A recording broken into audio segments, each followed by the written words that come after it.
of the hip-hop market. The golden age of the hip-hop sales, as far as turntables are concerned, was maybe 10 years ago. And you know, maybe 5% of, or a small percentage of hip-hop, of the DJs that used to spin that stuff would buy some dancehall, you know, because it was this mic culture, etc., and it was befitting. Those DJs do not frequent record stores, reggae record stores anymore. I'm talking about my friends. I'm a DJ myself also at a small level. They just don't go because they go into reggae stores and they don't find material which is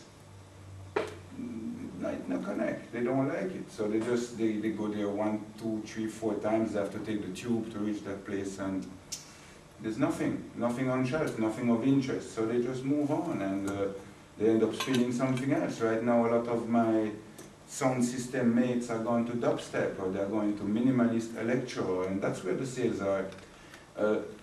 Reggae, yes, jaria, fine. What about a proper market study? What about producers that know what is happening in the record stores out there?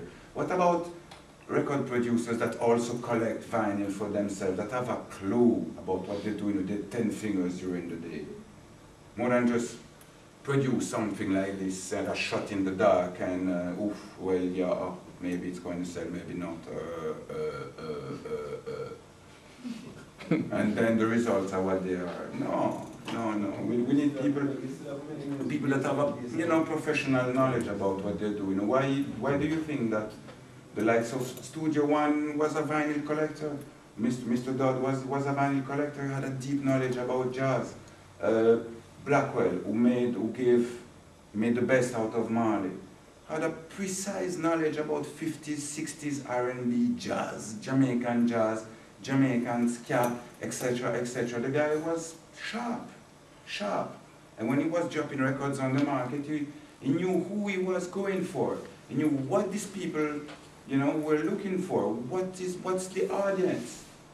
His modus operandi was not motivated by ego solely, but by pragmatic knowledge of the market he was trying to infiltrate, and he did so successfully. I've heard a story about a very successful producer who lives in Fort Lauderdale, and is said to come down to Jamaica every so often, and will go into the clubs and for 2 weeks at a time, and he will listen to what is being played in the clubs. And I'm told that what he's listening for is what is missing, the gap, what is not being provided. And then he goes to the studio to produce that. Is this a dancehall producer? It's a dancehall producer.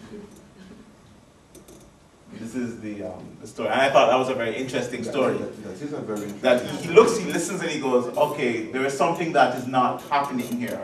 And if I can provide that, and if he can figure out what he thinks that is, then he goes and works on that as a project. Truly.